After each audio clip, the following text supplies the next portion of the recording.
It's Tuesday, so we are going to be drawing some Noah's Archipelago here. And specifically on Tuesdays, we work on a Noah's Archipelago Book of Days project, um, which was going to be a 2027 calendar, but decided to make it into a book project instead. Anyways, there's my little schedule.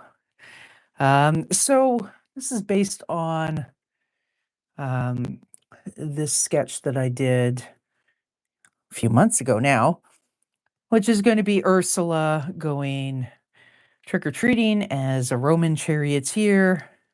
Noah is wearing a cow costume because, well, Ursula pulled a little bait and switch on him. So we're going to start with the outlines and whatnot, and I use old standard pigment liners. I'm just going to yank a bunch out on here. In a few different sizes. I guess that's good enough for now. And, depending how long this takes, we may be doing some dip pen inking at the end of the show for character portraits for a different book project. But anyways, so I'm using the 1.2 millimeter, which is kind of my go-to for this. Now, Noah loves costumes and dress up and all that sort of crap. And he's also very much into like costume coordination and whatnot. So he always wants to be coordinated with Ursula, and Ursula often wants to not be coordinated with him. You know, she's in third grade now, so she figures she's a big girl and she doesn't need any sort of costume gimmicks. And so she likes to be a little bit deceptive. Let me just move some of this stuff out so I can push that a little higher up. And in this case, she obviously had told Noah that she wanted to do barnyard animals or something. So he's dressed up as, "Hi, Edie, how's it going? Welcome to the stream, and thank you. Greetings from the west coast of Canada. I'm on Vancouver Island in an area known as the Cowichan Valley. So I think you were saying the other night that it's like in Manhattan, it's like 70,000 people per square mile or something like that. Here, the entire valley is about 100,000, but it's definitely a lot bigger than a square mile.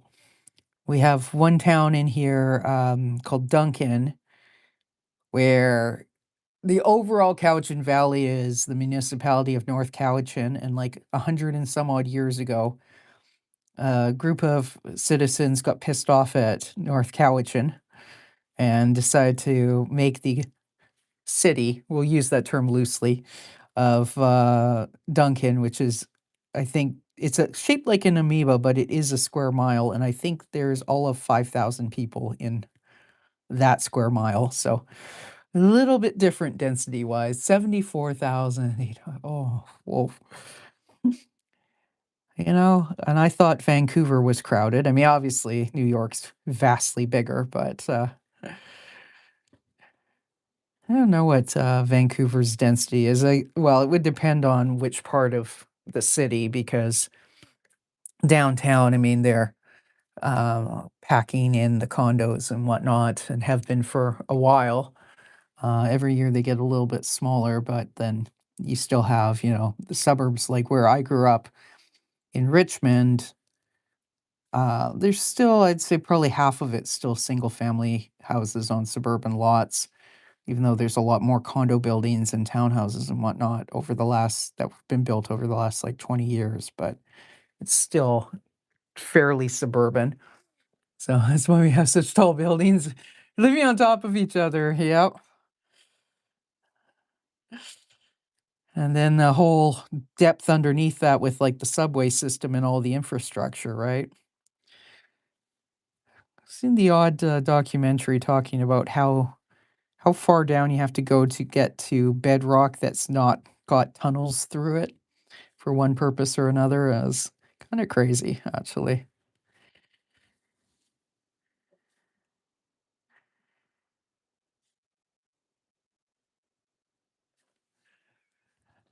It's, yeah.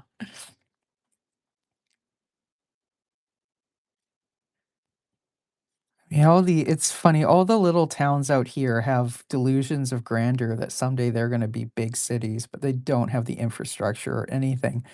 Like, I think, the municipality of North Cowichan has these like I said, it's about 100,000 people, and that's spread out with very like, I think that's actually the Cowichan Valley Regional District, which basically is, like, virtually the whole width of Vancouver Island, and probably takes about an hour or so driving from top to bottom at highway speed. Um, I'm not sure of the square miles in total, but every year we have, water restrictions, and, somehow, though, the city insists that, by I don't know if it's 2050 or something like that, it's like 25 or 30-year plan that they think they're gonna quintuple it to have 500,000 in the valley, but there's no plans to build, like, a reservoir or, like, any of the infrastructure you'd actually need for having an extra 400,000 people squished in here. It's kinda goofy. I think they kinda look at it as like, "Oh, but look at how much more we could be, collecting in property taxes from if we made the population 5 times as much." It's like, "Yeah, but you gotta spend that money in order to, everybody's gotta flush the toilet, drink, and hopefully wash their hands." So, it was definitely eye-opening to move here from Vancouver, I'll say that, like, it's been great, but it's also been kind of a, "Whoa." Things are completely different when you're not in well, I guess Vancouver's properly a medium-sized city, not really a big city, but they think they're a big city.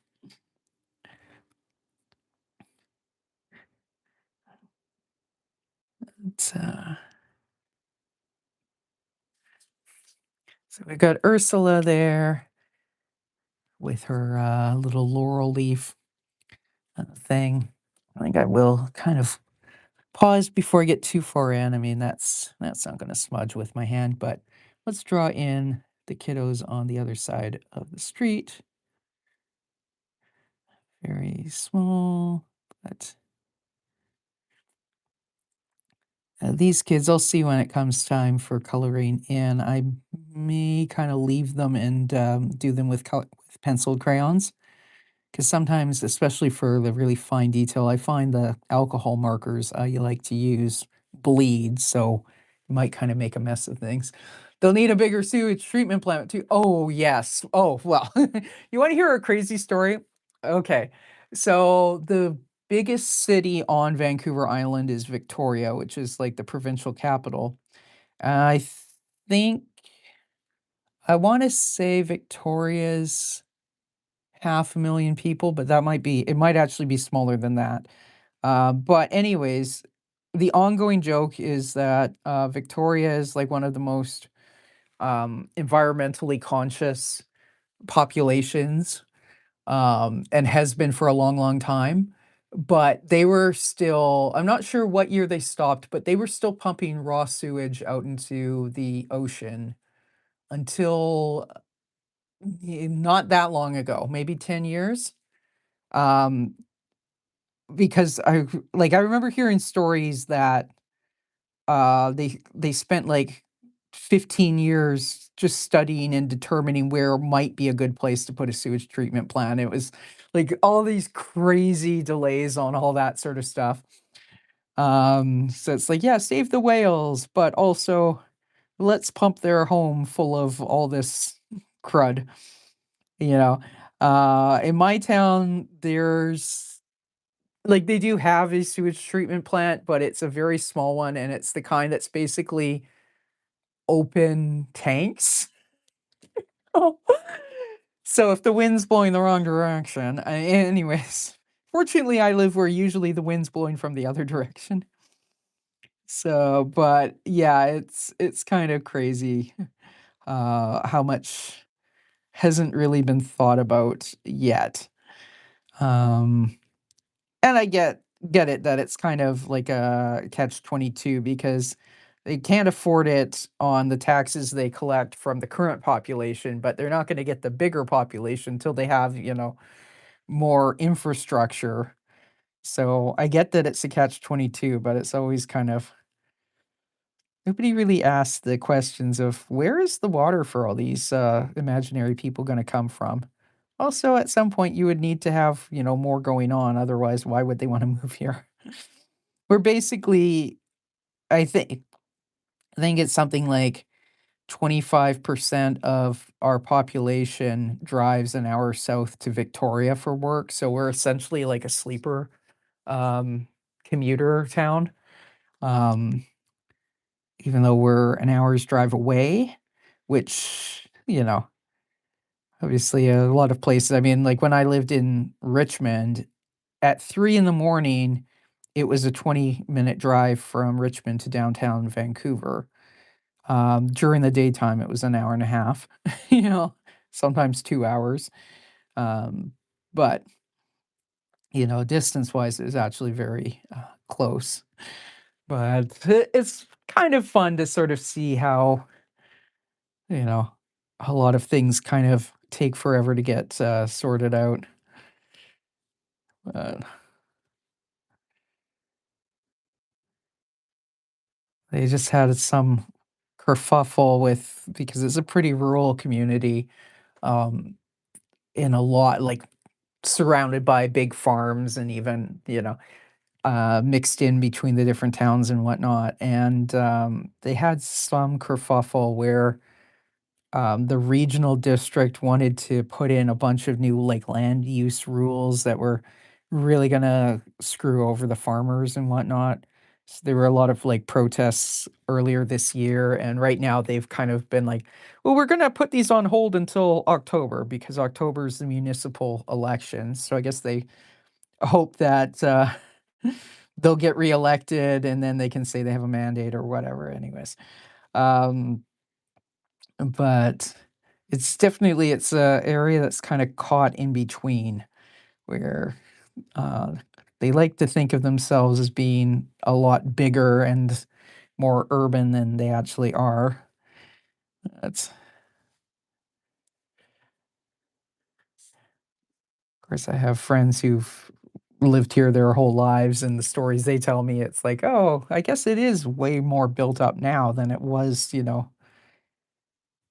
15 years ago." I mean, I've been here, I guess, since not quite 10 years.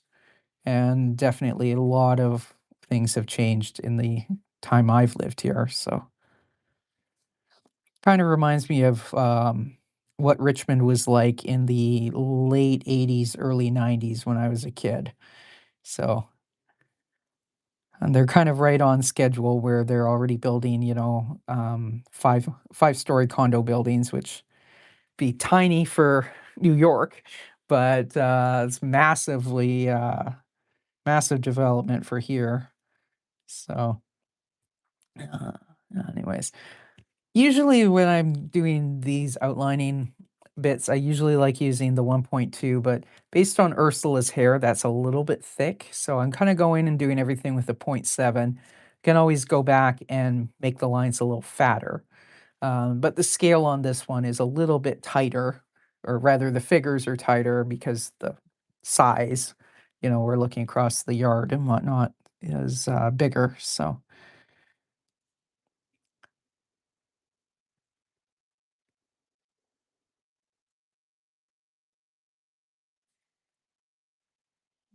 yes. Now, as for how Ursula managed to pull the wool over her dad's eyes in terms of what the costume is with this whole chariot thing not being discovered, I don't know, but she probably involved her brother, one of her brothers.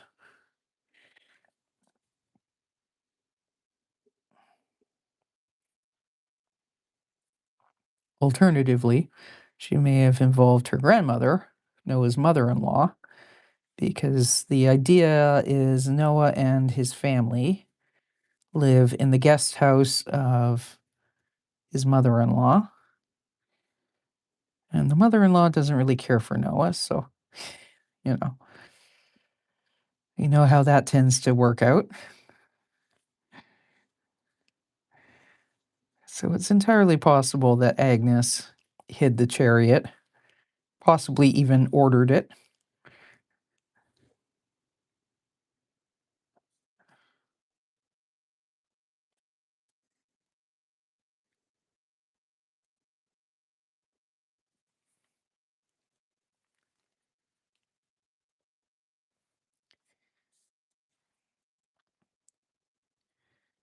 And we'll have a bunch of pumpkins here. So with this project, for anyone who's hasn't seen the previous streams about it, like I said at the beginning, I was originally thinking that this was going to be like a just a calendar project.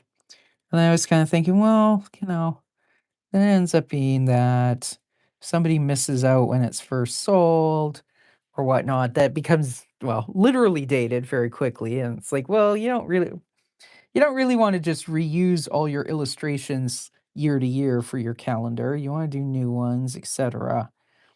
And I was thinking, well, how can I kind of make this project a little more evergreen? And then the other thing is because one of Noah's characteristics is that he loves, he's never met a fake holiday that he didn't love. He loves the real ones too, but like I'm talking things like National Peach Cobbler Day, stuff like that. Um, so I had already been kind of thinking it would be fun to do like a book of days or some sort of a book project about these fake holidays, and wasn't sure exactly how I was going to structure that sort of thing.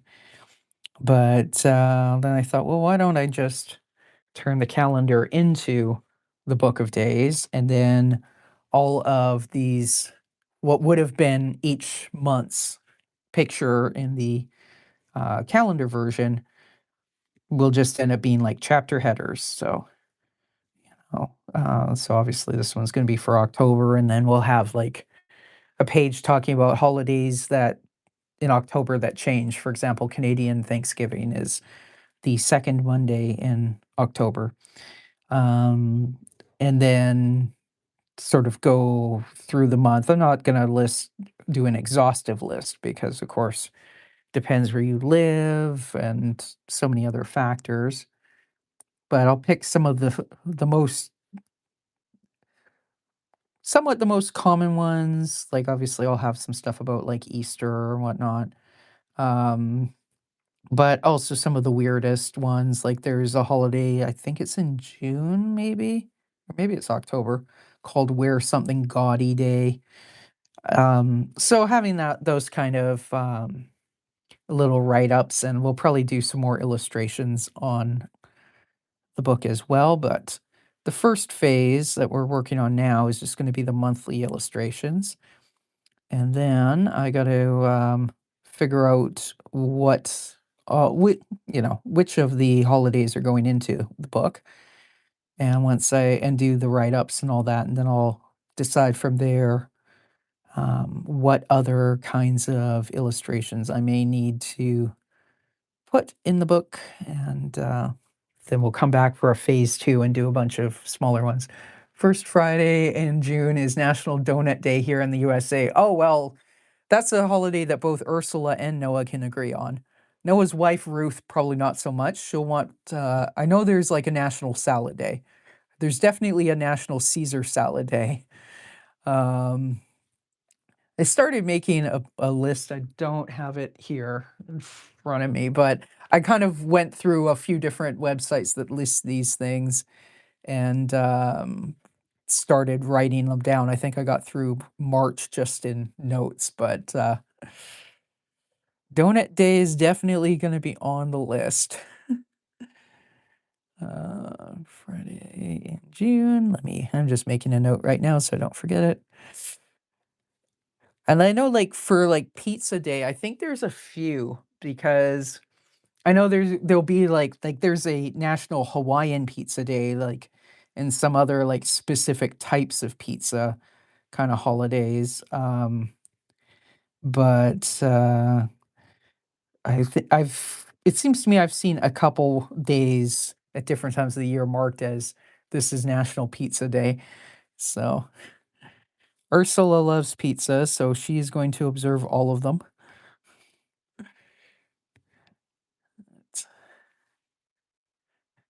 Like, I used to, do Noah and Company as a webcomic. I'm gonna be pivoting it to, graphic novels, um, starting, I guess, later this year in the summer. I just gotta get the first one laid out, but, I do remember, one of the ones, that Noah was bummed about that didn't exist is apparently there isn't a National House Husbands Day that I was able to find. And he is a house husband. Well, he's a stay-at-home dad by day, and then he sings in different bands at night. Um, so I remember there being like a little comic, or maybe even might have even been a couple days, like story arc where Noah was all bummed because it was National Housewives Day, but there isn't a House Husbands Day or something like that. Um, but he also uses uh, the different days as occasion to get out of to shirk work. You know, like there's a national no housework day. I think I had one where he was celebrating early, and the wife pointed out to him. And he says, "Yeah, but it's already National No Housework Day in Australia."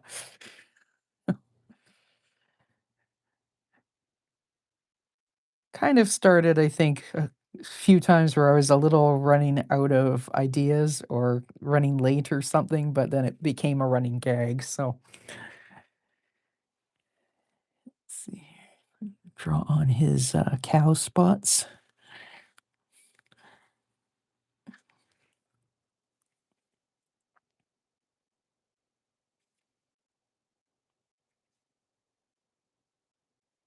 Then Ursula will kind of use the holidays if it's to her benefit, like if there's a national candy day or like donut day for sure, she'd be after.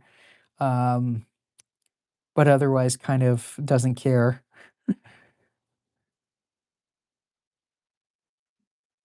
I had one comic that was, March 14th, and Noah's made apple pie and is gloating showing Ursula and talking about, "Get it? Because it's pie day. Because today is," and she just looks at him and says, "Thursday?"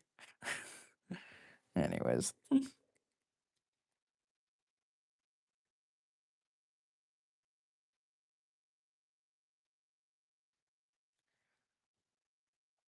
of course, he wouldn't be a cow if he didn't have udders, so gotta have those in the costume as well.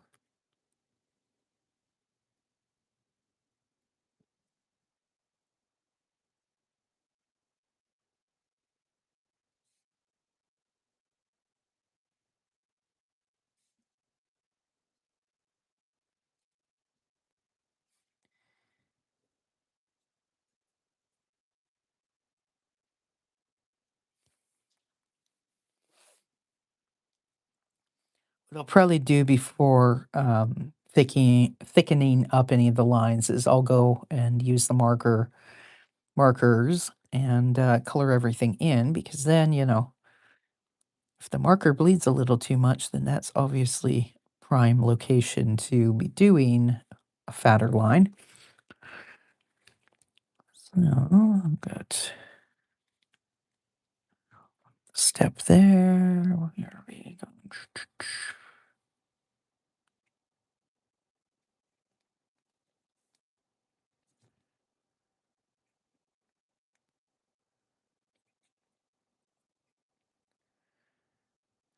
Feels kind of weird to be drawing stuff for October already, but and next week I will be drawing November. On a week after that, Christmas.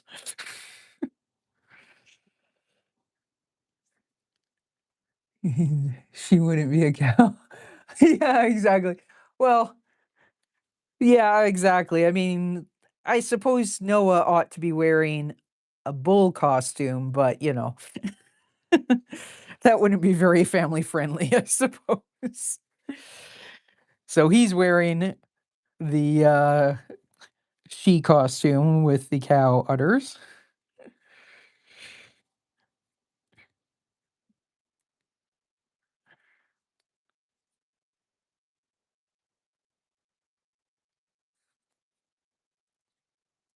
Noah certainly watches enough Discovery Channel, documentaries that he ought to know that, but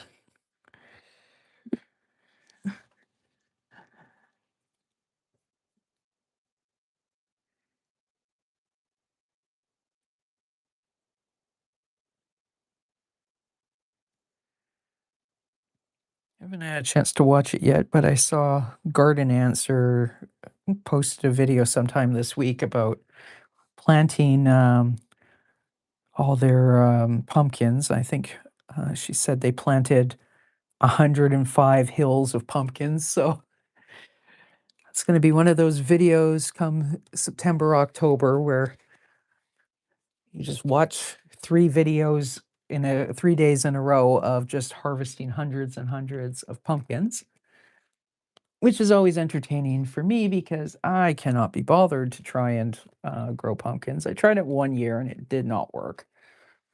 So, let's see here.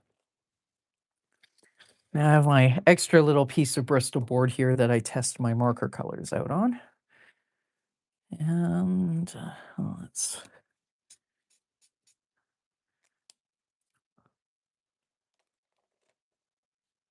might actually just start with the sky in the background. Now, where I live, parents will bring the little ones out even sometimes as early as like 4 in the afternoon. Uh, so it's still light, kind of light out, but I think for the purposes of this, we'll just assume that they're doing normal Halloween hours. So we'll go very dark. So I'm gonna flip this upside down. It's a lot of pumpkin fields. Yeah, exactly. Well, and I know she likes kind of doing the kind of like a maximalist outdoor display some years where you know, and they're in Idaho or not Idaho, Oregon on the border of Idaho, so it's like high desert. So she can like set up a whole bunch of pumpkins for decor, and they're not going to rot because it's quite dry there. Um, and then also her parents have like a garden center, so sometimes they grow it and then they sell the pumpkins at the garden center. Kind of depends on the year. It's always entertaining because she gets like the weird ones. Like she'll grow like the normal like orange pumpkins for sure, but then she'll get the ones that are like powder blue and like the white ones and the different sizes. Hi, Relly. Welcome to the show. So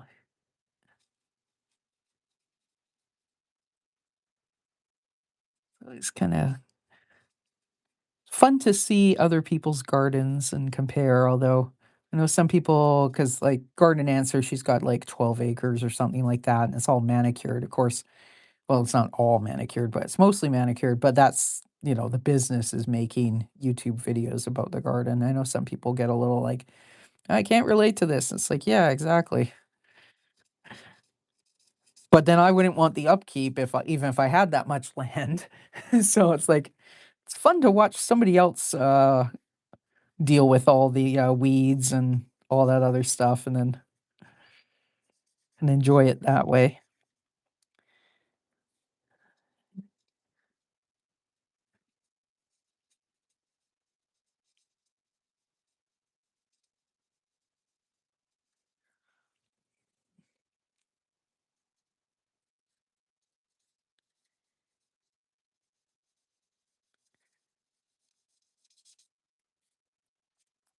Always a little paranoid with these markers. I think it's the same with any kind of alcohol markers that they tend to go a little bit. So Always kind of stay a little bit away from my figures and the outlines, especially when they're this small. It's always easier to come back later and get a little tiny bit closer than to get too close to the line and suddenly somebody's face is like navy blue or something because it bled in. So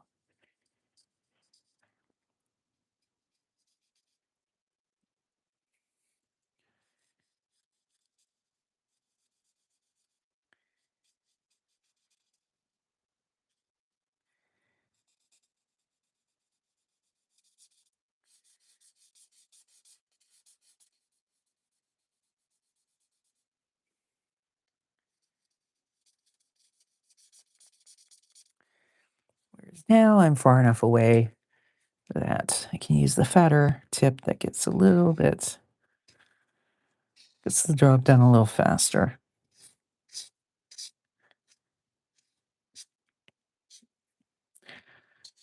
I'm not too worried about trying to get rid of, oh, I was going to say brush strokes, but marker strokes.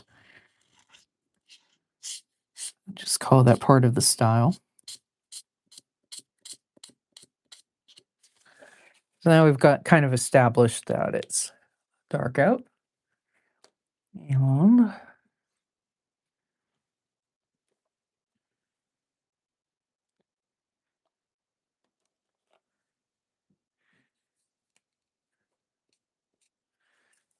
doesn't sort of add a little bit of extra darkness down like that. Not going to worry about trying to make things accurate for the way they would appear in street lights and whatnot, because of course it depends too on where you live and what kind of street lights.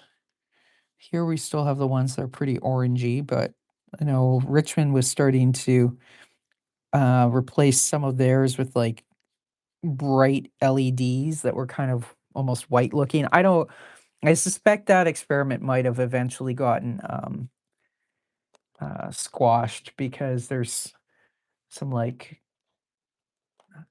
health concerns would probably be pushing it, but like it's not necessarily ideal to be having like bright blue light around at night because it kind of screws up your circadian rhythms and all that. But